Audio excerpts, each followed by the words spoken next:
Di tahun 1947 ada sebuah sinyal SOS aneh yang dikirim ke segala arah. Sinyal ini kayak dikirim secara acak, kayak orang panik dari sebuah titik di Samudra Hindia. Saat itu banyak kapal dari Amerika, Belanda, Inggris, dan stasiun internasional. Mereka nangkap sinyal itu. Setelah mereka lacak dari mana asalnya, mereka langsung kirim tim pencari buat cek siapa yang butuh bantuan. Pas mereka sampai di lokasi, mereka menemukan sesuatu yang bakal jadi salah satu misteri maritim paling terkenal sepanjang masa.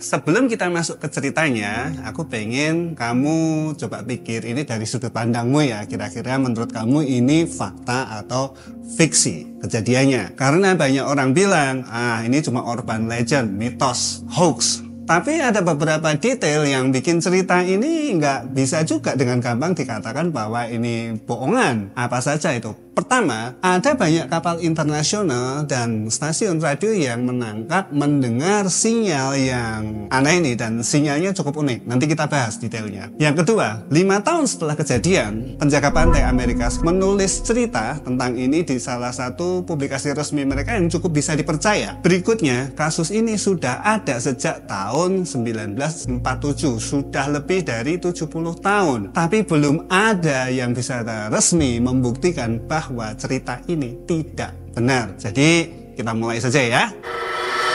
Di tahun 1947, beberapa kapal dari Belanda, Amerika, dan Inggris ditambah beberapa stasiun radio nangkap SOS yang aneh dari suatu tempat di Samudra Hindia. Sinyal itu dikirim dalam bentuk kode Morse dan isinya begini. Seorang perwira termasuk kapten sudah meninggal.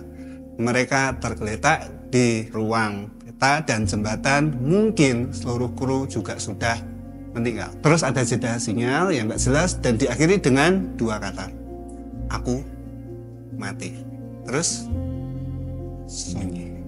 Salah satu kapal yang menangkap sinyal ini adalah Silver Star, kapal Amerika yang lagi patroli di sekitar pantai Malaysia. Dengan bantuan beberapa kapal lain di Samudra Hindia dan stasiun pemancar, mereka bisa melacak lokasi sinyal ini. Mereka menemukan bahwa sinyal itu berasal dari kapal bernama SS Orang Medan yang ada di ujung Selat Malaka, jalur utama antara Samudra Hindia dan Samudra Pasifik. Jadi kapal ini lagi hanyut ke arah Samudra Hindia. Hal pertama yang dilakukan oleh Silver Star adalah coba kirim pesan balik ke kapal ini. Tapi setelah beberapa kali nyoba dan gagal, Kapten Silver Star akhirnya mutusin buat cek langsung ke lokasi karena dia merasa ada yang nggak beres di sini. Kapal Silver Star lapor ke kapal-kapal lain dan stasiun di sekitarnya bahwa mereka bakal jadi tim pencari yang mau menuju ke lokasi SS Orang Medan. Setelah beberapa jam berlayar langsung menuju kapal itu, akhirnya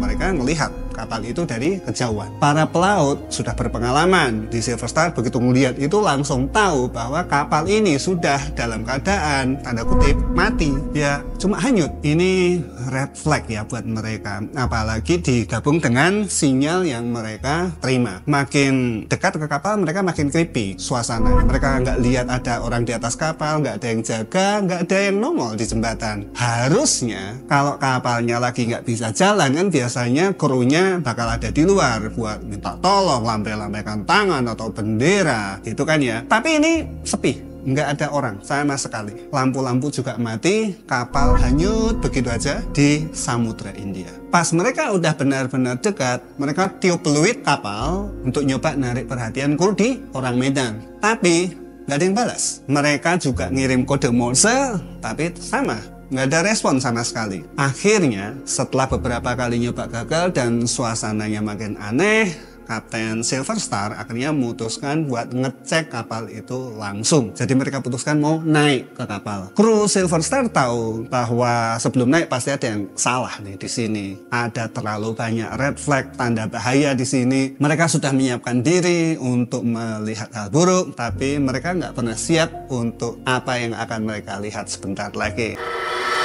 Pas mereka naik ke kapal, langsung di dek mereka melihat beberapa kru yang sudah meninggal di atas dek. Semua mayatnya dalam posisi yang aneh. Mayat-mayatnya terbaring telentang, tangan mereka tantang ke atas seolah mencoba menghalau sesuatu dari atas mereka. Dan yang lebih aneh, wajah mereka itu menunjukkan ekspresi takutan yang ekstrim, kayak mereka mengalami sesuatu yang super ngeri sebelum mereka meningsoy. Bahkan anjing di kapalnya pun mati seperti menggeram dengan giginya itu kelihatan. Semua kru meninggal dalam posisi aneh itu. Para kru Silver Star kaget dengan apa yang mereka temui. Mereka jalan terus ke jembatan dan ternyata di sana juga semua orang meninggal dalam posisi yang sama. Operator yang ngirim SOS tergeletak ya di kursi dengan jarinya masih menempel di alat pengirim Morse itu. Satu-satunya yang tidak dalam posisi telentang menggapai tangan itu ya dia, karena dia posisinya duduk dan tangannya masih nempel di alat telegram. Mereka terus lanjut ke bawah kapal. Nah biasanya di bagian mesin kapal yang penuh besi itu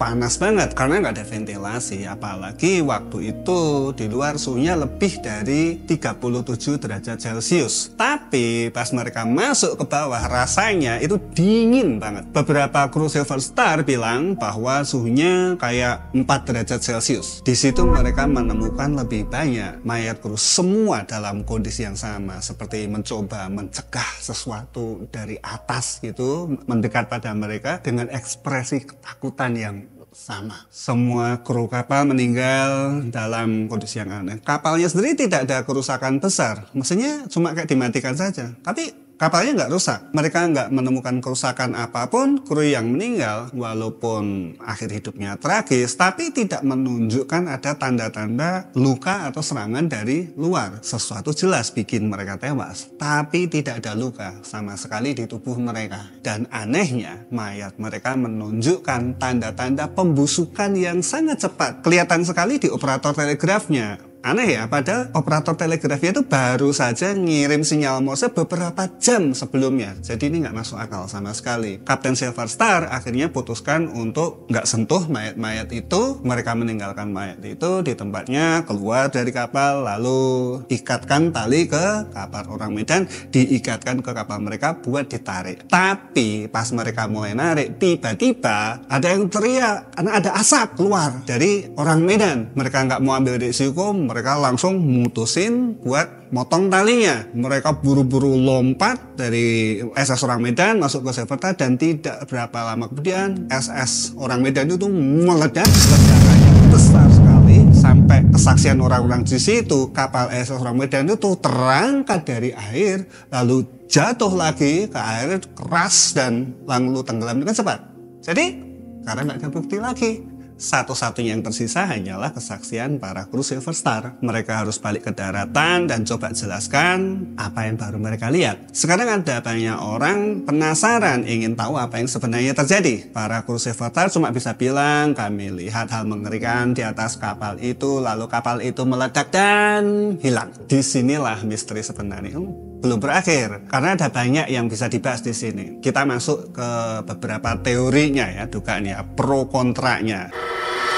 Orang yang percaya bahwa cerita ini menganggap hal legenda saja, nggak ada bukti yang solid soal keberadaan SS Orang Medan ini. Jadi ada publikasi penting bernama Lloyd Shipping Register, itu tempat pendaftaran kapal-kapal yang ada, di mana kita seharusnya bisa menemukan kapal ini terdaftar di sana, tapi ternyata tidak pernah ada terdaftar kapal atas nama SS Orang Medan. Tapi pihak lain juga bilang namanya SS Orang Medan, berarti kan orang dari Medan, ya Medan Sumatera Utara ya. Mereka mungkin nggak terdaftar di Lloyd Shipping Register karena itu di luar negeri, tapi terdaftar di lembaga lain. Tapi tetap saja ada perbedaan soal apakah kapal ini betul-betul pernah ada. Buat yang percaya cerita ini bahwa kapal ini ada, mereka bilang ada alasan bagus mengapa catatan itu tidak pernah ada, yaitu ada yang berusaha menutupi. Menurut seorang peneliti Jerman yang sudah puluhan tahun mempelajari kasus SS Orang Medan ini, dia bilang dalam publikasinya yang berjudul Kapal Kematian di Laut Selatan, diterbitkan tahun 1953, dia bilang kalau SS Orang Medan bisa jadi membawa muatan ilegal, yaitu bisa jadi natrium gliserin dan kalium cyanida yang biasa dipakai untuk